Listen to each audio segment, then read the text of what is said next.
Aging Unseen: The Intersection of Ageism, Poverty, and Addiction by Daniela Garcia. So today I'll discuss how ageism intersects with poverty and substance use disorder, or SUD, in older adults, highlighting the unique challenges in clinical social work. First off, ageism is the stereotypes, prejudice, and discrimination towards others based on age, often creating barriers to healthcare and SUD treatments. According to WHO, half of people globally hold ageist attitudes, impacting millions of older adults. Even more, there are nearly 1 million people aged 65 and older with SUD, according to NIDA. But ageism leads to underdiagnosis or inappropriate care, with assumptions like it's too late for treatment, or that older adults are less deserving of care, or even that it's a younger person's issue. Poverty worsens these issues, with over 17 million older Americans who live at or below 200% of the federal poverty level. Many older adults rely on their fixed incomes, making them vulnerable to financial insecurity and thus housing instability. Poverty limits their ability to afford treatment for SUD and creates barriers to basic needs like transportation and stable housing, both essential for recovery. Now consider Margaret and view this mind map.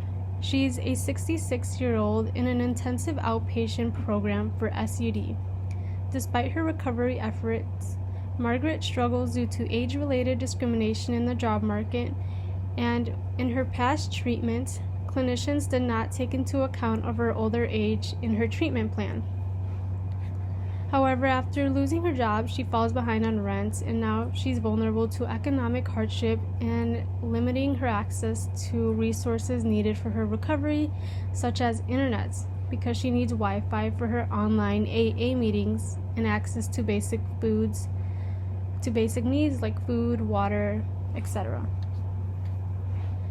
As her clinical case manager, or IOP intake therapist, to address Margaret's challenges, the interventions aim to tackle both her immediate and long-term needs. First, I'll connect Margaret with emergency financial aid to cover her rent and help her access housing and utility assistance programs. These resources will alleviate her economic stress, enabling her to focus more on her recovery rather than constantly worrying about potential homelessness or utility shutoffs. Next, I'll assist Margaret in accessing vocational rehabilitation services tailored for older adults. These age-sensitive job training programs will help her build skills aligned with her capabilities, improving her chances of finding stable employment.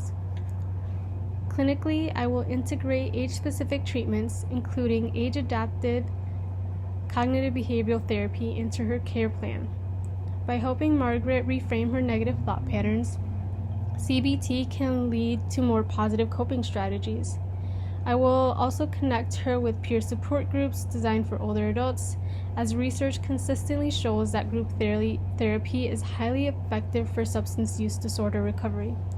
These groups will reduce her feelings of isolation and offer a supportive community of peers who understand her struggles.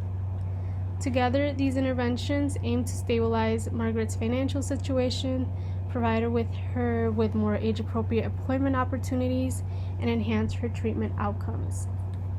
However, these interventions don't solve the broader structural issues of ageism and poverty. Emergency aid and housing support can help stabilize her, but they don't eliminate the economic challenges tied to age discrimination in the job market. Likewise, vocational training may improve her skills, but ageism limits her employment options. And while age-specific treatments like CBT and support groups will help her aid in her recovery, they don't address systemic ageism that impacts access to care. To create lasting change, advocacy for policy reforms that improve access to affordable healthcare, housing, and tailored SUD treatments for older adults is essential. Without these systemic changes, structural barriers will continue to hinder long-term recovery for clients like Margaret. Thank you.